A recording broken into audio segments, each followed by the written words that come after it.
आमोदनी हिंदी साहित्य में आप सभी का एक बार फिर से स्वागत है। जैसा कि आप सभी जानते हैं कि हमारे इस चैनल पर यूजीसी नेट जेआरएफ हिंदी साहित्य पेपर 2 की कक्षाएं चल रही हैं और आज जो हमारा चर्चा का विषय है वह है गोदान उपन्यास, जिसकी कथा आज हम इस वीडियो में समाप्त कर देंगे। हमारा ये उपन्यास जो है पूर्ण हो चुका है। तो देखिए, आज जो हमारा चर्चा का विषय है भाग 29 से 36 तक। तो चलिए शुरू करते हैं। नोहरी उन औरतों में ना थी जो नेकी करके दरिया में डाल देती थी। नोहरी कौन थे? हमने आपको बताया था, जो भोला दूसरी सगाई करके औरत लाया था वह थी नोहरी।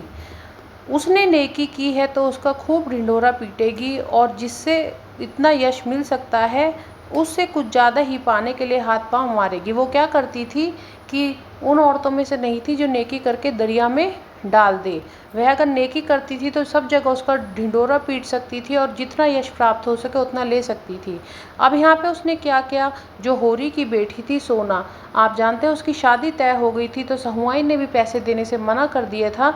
तो नोहरी थी जिसने होरी की इस विपत्ति में मदद की थी और वह जगह जगह जाकर इस बात को बताने लगी।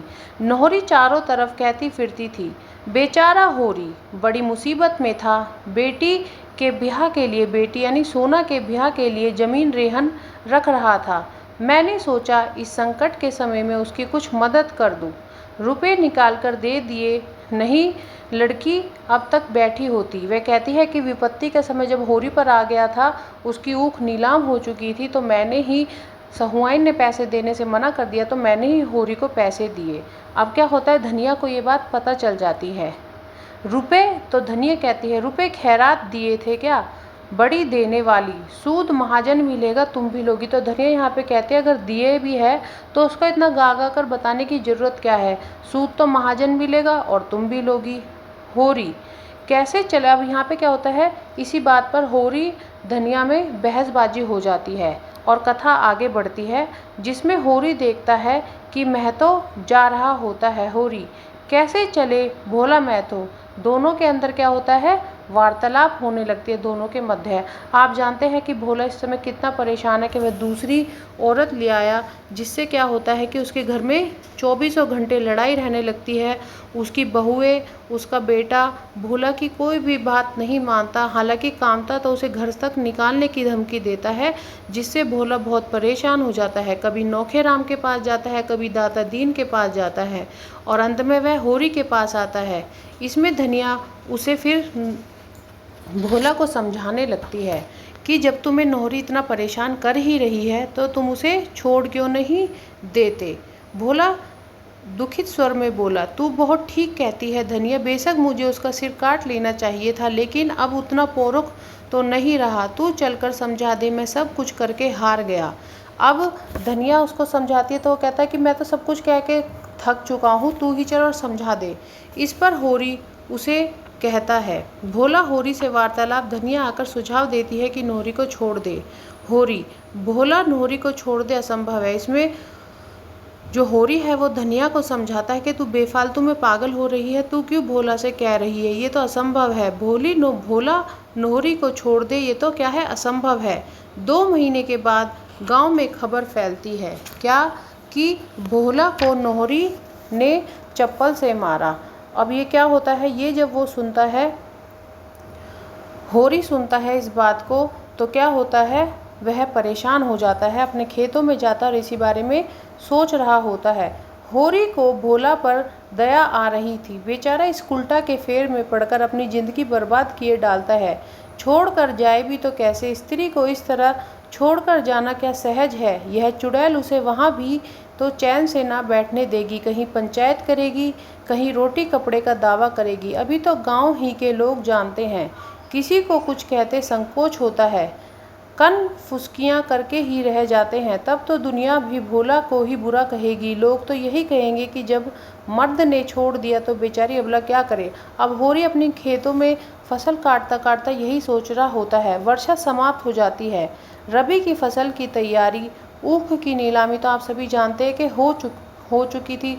जो होरी की ऊख थी, दाता दीन ने उसकी क्या करवा दी थी, नीलामी करवाती थी। माता दीन और होरी के मध्य बैलों को लेकर बातचीत होती है। माता दीन कहता है कि तुम्हारे जो बैल है वो क्या होते हैं, अब तो दाहिना बैल मतलब दाहिना तो बूढ़ा हो गया, होरी अब की सिंचाई में ना ठहरेगा, कोई 5 साल हुए होंगे इसे लाए हुए।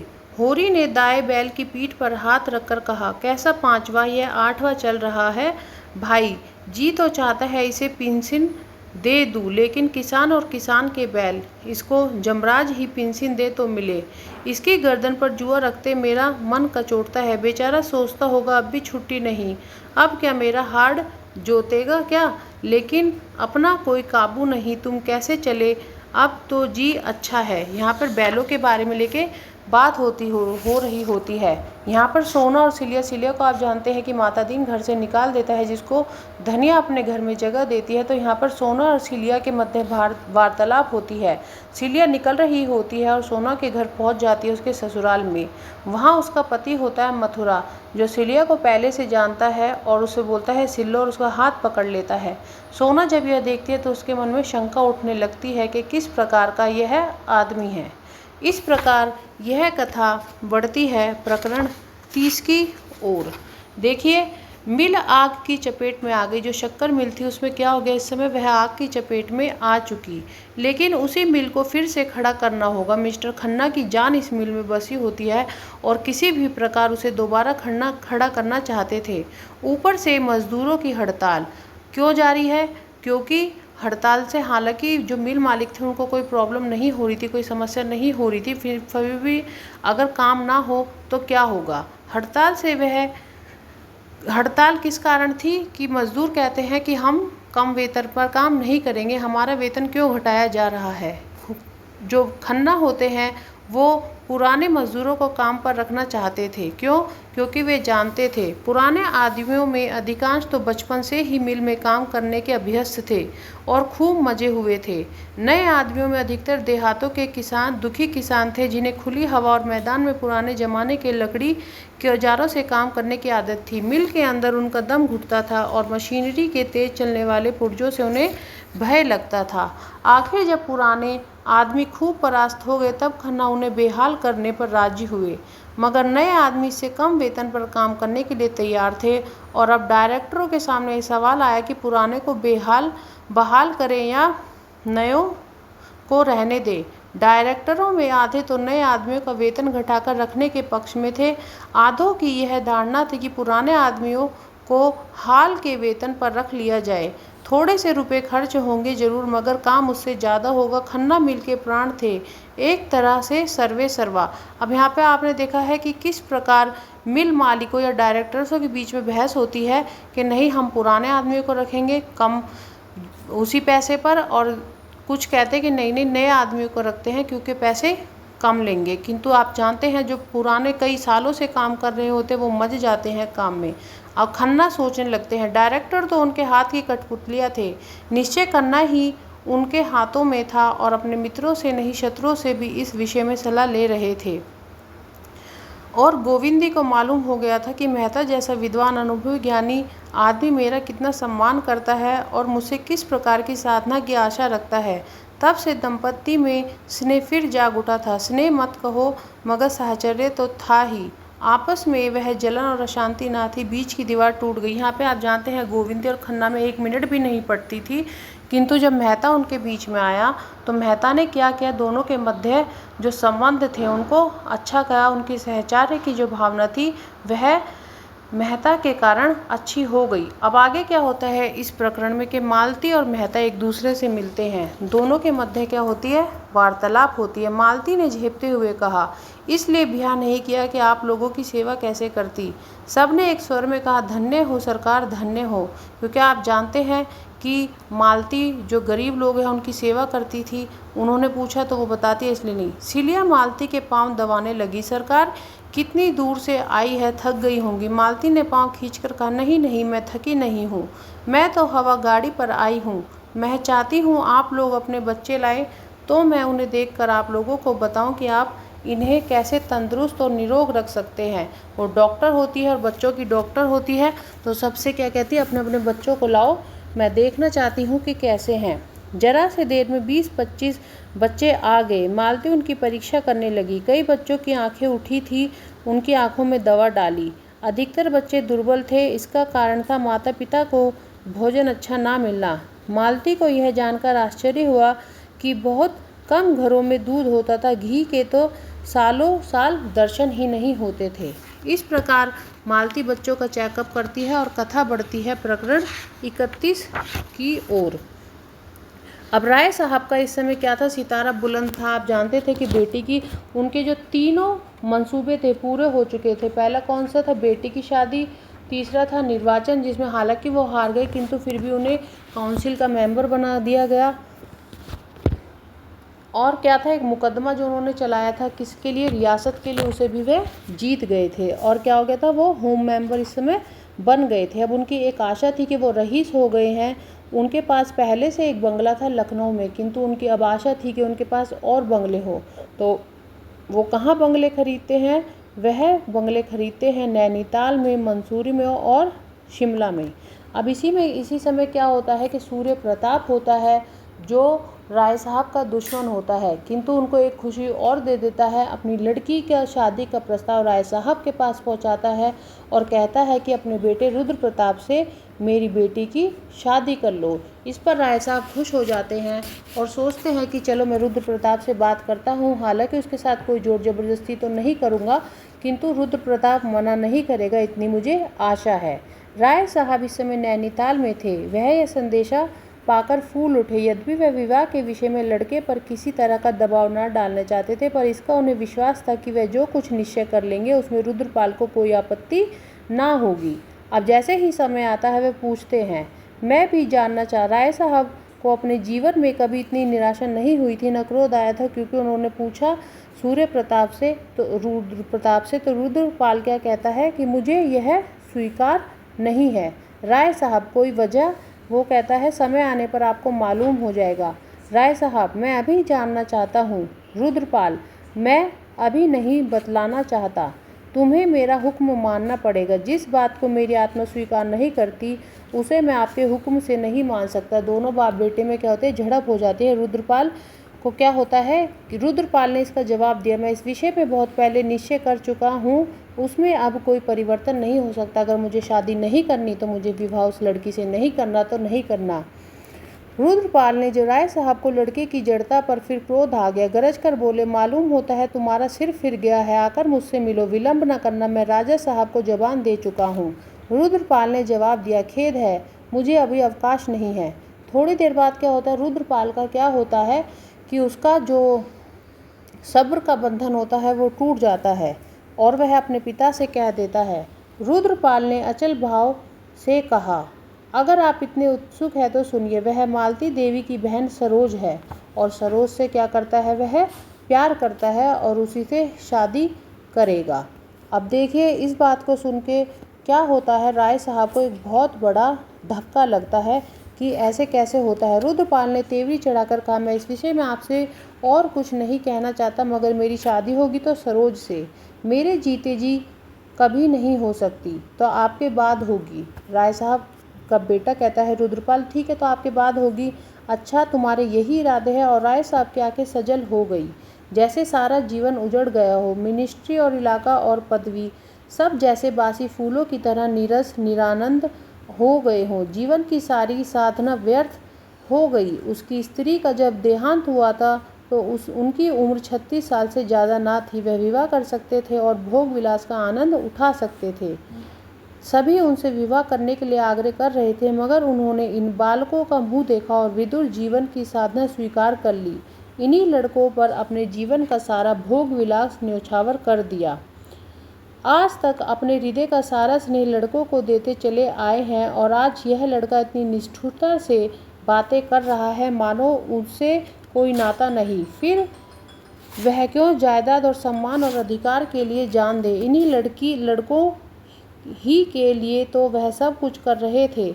अब उन्होंने सोचा कि मेरे लड़के ही मेरे विरुद्ध हो गए हैं, इनके वजह से मैंने कभी दूसरी शादी नहीं की, किंतु फिर भी इन्होंने मेरे साथ ऐसा किया, तो क्यों मैं इनके लिए ज़मीन जायदाद के लिए लड़ता फिरूं। मैं भी अब इनके लिए ज़मीन जायदाद के लिए नहीं लड़ूंगा। रुद्रपाल ने जैसे गोली चला दी, ईश्वर करे आप अमर हो, सरोज से मेरा विवाह हो चुका। झूठ, बिल्कुल नहीं, प्रमाण पत्र मौजूद है। वो कहते हैं झूठ, तो लड़का कहता है नहीं नहीं मेरे पास क्या है, प्रमाण पत्र मौजूद है। राय साहब आहत होकर गिर पड़े। इतनी सतृष्ण हिंसा की आंखों से उन्होंने कभी किसी शत्रु को भी ना देखा था। अब इस प्रकार प्रकरण बढ़ता है या कथा बढ़ती है 32 और 33 प्रकरण की ओर। देखिए ये ज़्यादा बड़े नहीं थे प्रकरण, इसलिए हमने इस कथा को जल्दी से पूर्ण करने के लिए दोनों प्रकरणों को एक साथ ले लिया। मिर्जा खुर्शीद अपना अस्पताल का काम छोड़कर एक नया काम करते हैं, नगर की वेश्याओं की एक नाटक मंडली बनाना। अपने अच्छे दिनों में उन्होंने खूब अय्याशी की थी और इन दिनों अस्पताल के एकांत में घावों की पीड़ाएं सहते सहते उनकी आत्मा निष्ठावान हो गई थी। उस जीवन की याद करके उन्हें गहरी मनोव्यथा होती थी। उस वक्त अगर उन्हें समझ होती तो वह प्राणियों का कितना उपकार कर सकते थे, कितनों के शोक और दरिद्रता का भार हल्का कर सकते थे। मगर वह धन उन्होंने अय्याशी में उड़ाया। अब यहाँ पे क्या है, ये याद करते अपने जवानी के दिनों को, मिर्ज़ा खुर्शीद के कितना इन्होंने गलत किया। पर फिर वो क्या सोचते हैं कि ये तो जवानी में हर कोई ही करता है, मैंने ही क्या किया था। बुढ़ापे में कौन अपनी जवानी की भूलों पर दुखी नहीं होता। काश वह समय ज्ञान या शक्ति के संचय में लगाया होता, सुकृतियों का कोष भर लिया होता तो आज चित्त को कितनी शांति मिलती। और वो सोचते हैं कि काश वो उस समय को ऐसे ही बर्बाद न करता अय्याशियों में और हमेशा अच्छे काम करता तो किस प्रकार मैं आगे बढ़ सकता था। अब यहाँ पे मिर्ज़ा साहब वसंत की शीतल संध्या में अपने झोपड़े के बरामदे में दो वरांगनाओं के साथ बैठे कुछ भी बातचीत कर रहे थे कि मिस्टर मेहता पहुँचे। मिर्ज़ा ने बड़े तपाक से हाथ मिलाया और बोले, मैं तो आपकी खातिरदारी का सामान लिए आपकी राह देख रहा हूँ। दोनों सुंदरियाँ मुस्कुराई। मेहता कट गए। अब ऐसे क्या होता है, यहाँ पे मेहता और खुर्शीद के मध्य क्या होती है, यहाँ पे वार्तालाप होने लगती है और कथा बढ़ती है आगे। डॉक्टर मेहता परीक्षा से परीक्षार्थी हो गए थे। मालती से दूर दूर रहकर उन्हें ऐसी शंका होने लगी कि वे उसे खोना बैठे, क्योंकि दोनों आपस में क्या था, प्यार करने लगे। कई महीनों से मालती उनके पास ना आई थी और जब वे विफल होकर उसके घर गए तो मुलाकात नहीं हुई। जिन दिनों रुद्रपाल और सरोज का प्रेमकांड चलता रहा तब तो मालती उनकी सलाह लेने प्राय 1-2 बार रोज आती थी, पर जब से दोनों इंग्लैंड चले गए थे उसका आना जाना बंद हो गया था। अब यहाँ पे फिर दोनों क्या होते हैं, मिलते हैं। अब यहाँ पे देखते हैं, मालती देखती है कि किस प्रकार डॉक्टर मेहता खर्चीले हैं और वो सारे घर के पैसे को, जो कमाया हुआ पैसा है, उसको किस प्रकार खर्च कर देते हैं। तो वो मिस्टर मेहता से पूछती है कि आप सारे पैसे क्यों खर्च कर देते हो, आखिर तुम करते क्या हो। तो मिस्टर मेहता कहते हैं, मैं एक पैसा भी फालतू खर्च नहीं करता, मुझे कोई ऐसा शौक़ नहीं है। अच्छा, मुझसे रुपए ले जाओ और एक जोड़ी अचकन बनवा लो। मेहता ने लज्जित होकर कहा, अब की बनवा लूँगा, सच कहता हूँ। अब आप यहाँ आए तो आदमी बनकर आए, यह तो बड़ी कड़ी शर्त है।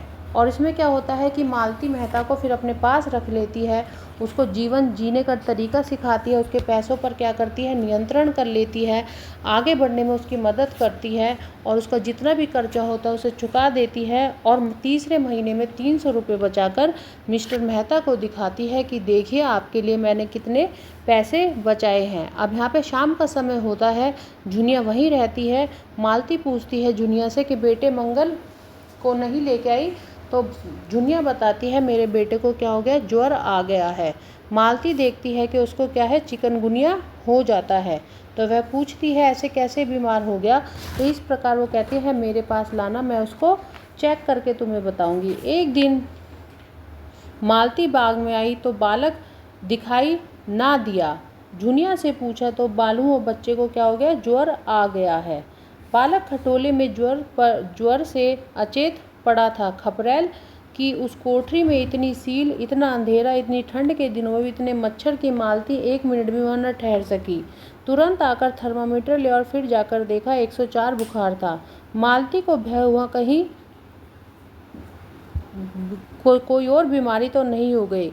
बच्चे को अभी तक टीका नहीं लगा था और अगर इसी सीली कोठरी में रहा तो बेहतर कहीं ज्वर और बढ़ ना जाए। देखिए किस प्रकार गरीबी का यहाँ वर्णन किया गया है। आगे बढ़ती है कथा इसके बाद प्रकरण 34 की ओर, जिसमें देखिए सिलिया का बेटा अब यहाँ पे क्या है, बड़ा हो गया है। सारे गांव में दौड़ लगाता था, अपने एक साथ एक विचित्र भाषा लाया था और उसी भाषा में बोलता था, चाहे कोई समझे ना समझे। उसकी भाषा में ता, ला और घा की कसरत थी। सा, रा आदि वर्ण गायब थे। उस भाषा में रोटी का नाम ओटी, दूध का दूध, साग का छाग और कौड़ी का तौली। ऐसे ही जब उससे कोई नाम पूछता तो वह बताता, मेरा नाम क्या है, लामू। उसका नाम था रामू, किंतु लामू बताता था। माँ का नाम सिलिया की जगह छिनिया बताता था। रामू और रूपा में क्या था, बहुत पटती थी। दोनों एक साथ रहते थे। सिलिया वहीं रहने लग गई थी।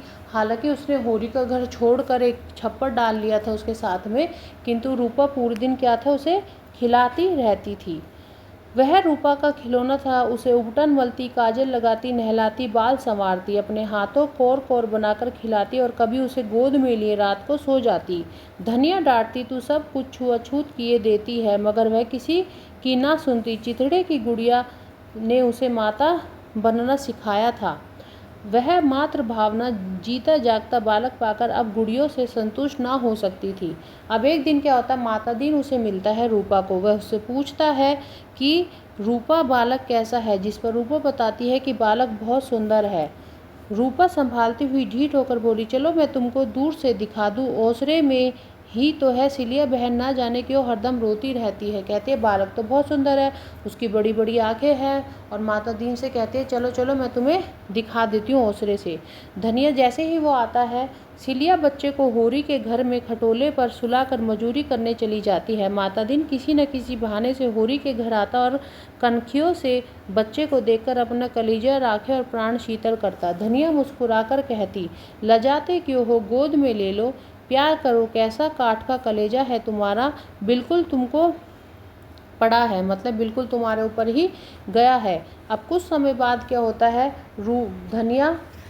सिलिया कहाँ चली जाती है, मजूरी करने चली जाती है। और बच्चे क्या करता है, बिनौले उठा के खा जाता है। वह सोचता है कि बताशे हैं, कई उठाकर खाए और आंगन में खूब खेला। रात को उसे क्या हो गया, जुवर आ गया। दूसरे दिन निमोनिया हो गया। तीसरे दिन संध्या समय सिलिया की गोद में ही बालक ने क्या किया, अपने प्राण त्याग दिए। अब कुछ समय बाद बच्चे की क्या होती है, मृत्यु हो जाती है। किंतु आज क्या हो जाता है, जो माता दीन है वह पूरे समाज, जिस कारण उसने सिलिया को छोड़ा था, जिन परंपराओं के कारण, उन सब परंपराओं को तोड़ देता है। पर्दा होता है हवा के लिए, आंधी में पर्दे उठा के रख दिए जाते हैं, आंधी के साथ उड़ न जाएं। उसने अपने बच्चे के शव को क्या, दोनों हथेलियों पर उठा लिया और अकेला नदी के किनारे तक ले गया, जो 1 मील का पाट छोड़कर पतली सी धार में समा गई थी। 8 दिन तक उसके हाथ सीधे न हो सके। उस दिन वह जरा भी नहीं लजाया, जरा भी नहीं झिझका समाज से, और किसी ने भी कुछ नहीं कहा, बल्कि सभी उसके साहस और दृढ़ता की तारीफ की कि हाँ, तुम्हारा बच्चा मर गया और तुम इसे उठाकर ले जा रहे हो, समाज में इसे अपना रहे हो, ये एक बहुत साहसी कार्य है। होरी ने कहा कि यही मर्द का धर्म है, जिसकी बाह पकड़ो उसे क्या छोड़ना। धनिया ने आंखें नचाकर कहा, मत बखान करो, जी जलता है, यह मर्द है। मैं ऐसे मर्द को नामर्द कहती हूँ।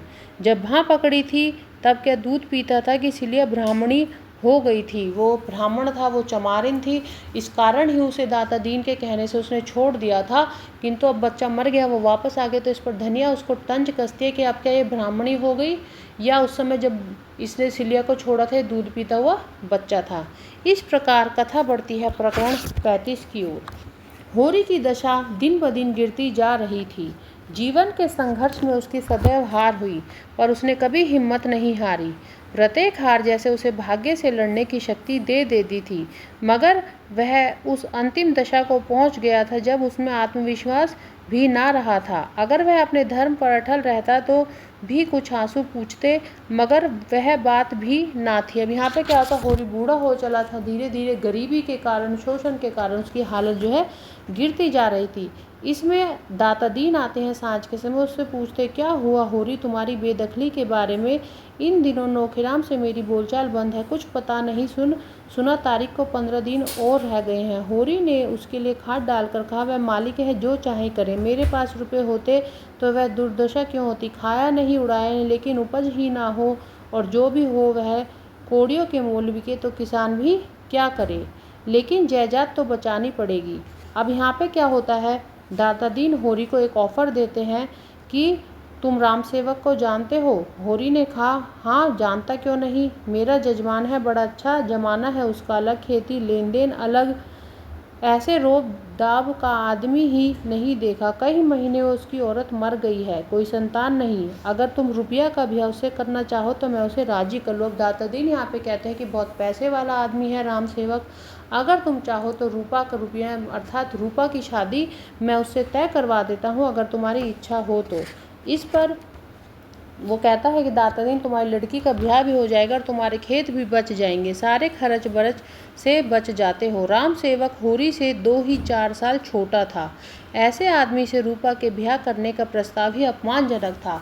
अब रूपा क्या थी, एक बच्ची थी, खेलती कोमल एक गुड़िया थी, किंतु राम सेवक क्या था, होरी से ही 4-5 साल छोटा था, तो वो बूढ़ा था, जिसके कारण होरी के दिमाग में बात गूंजी कि मैं ऐसा कैसे कर सकता हूँ।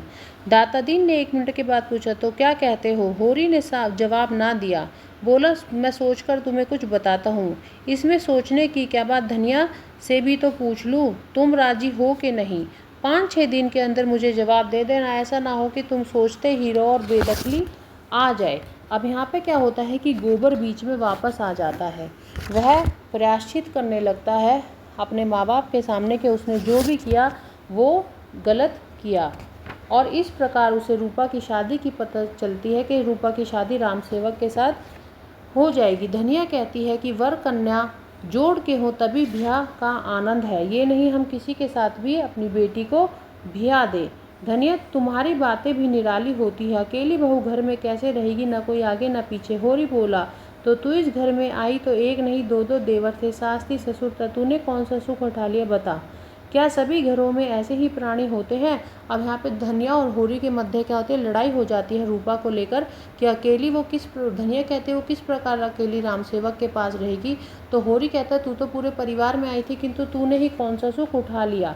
दातादीन आगे बात को चलाता है, राम सेवक के पास बात पहुंचाते राम सेवक तीसरे पहर चला कर धनिया और होरी पर ना मिटने वाला असर छोड़ गया। दातादीन का मंत्र जाग गया। उसने पूछा, अब क्या कहते हो? होरी ने धनिया की ओर इशारा करके कहा, इससे पूछो, हम तुम दोनों से पूछते हैं। धनिया बोली, उम्र तो ज़्यादा है लेकिन तुम लोगों की राय तो मुझे भी मंजूर है। यहाँ पे क्या होता है, धनिया भी राजी हो जाती है कि अगर तुम उम्र ही तो ज़्यादा है, अगर तुम दोनों की राय है तो ठीक है, मैं शादी के लिए तैयार हूँ। तकदीर में जो लिखा होगा वह तो आगे आएगा ही, मगर आदमी क्या है, अच्छा है।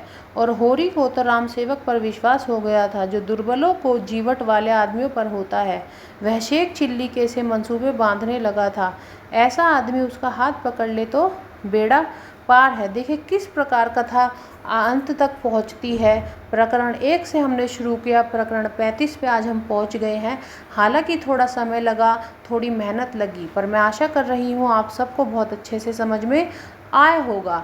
अब इसका बचा है प्रकरण 36, जिसके ऊपर हम एक अलग से वीडियो बनाएंगे, क्योंकि पूरा मूल ही जो कथा का है वह प्रकरण 36 में व्याप्त है। इसके साथ ही बता देते तो कथा का जो मज़ा है वो आपको समझ में नहीं आता कि कितना इसमें इंटरेस्ट आपको उस प्रकरण में आएगा जब हम आपको बताएंगे। तो इस प्रकार क्या होता है कि गोबर आता है, वह कहता है कि ठीक है, जब उसको पता चलता है कि रूपा के साथ राम सेवक की शादी होने वाली, तो वह कहता है ठीक है मैं मदद कर दूंगा। इसमें होरी कहता है नहीं नहीं, तुम नहीं बेटा, तुम काहे को तकलीफ़ उठाओगे, तुम्हें को कौन बहुत मिलते हैं, मैं सब देख लूँगा, जमाना इसी तरह थोड़े ही रहेगा। रूपा चली जाती है, अब कर्ज ही तो चुकाना है, तुम कोई चिंता मत करना, खाने पीने का संयम रखना, अभी देह बना लोगे तो सदा आराम से रहोगे। वो कहता है तुम खाने पीने का अपना ध्यान रखना, अभी देह रहेगी तो आराम से रहोगे। मेरा कौन, मुझे तो मरने खपने की आदत पड़ गई है।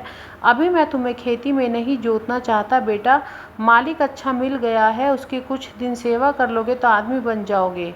वह तो यहाँ आ चुकी है, साक्षात देवी है, ब्याह के दिन फिर आने को कहा।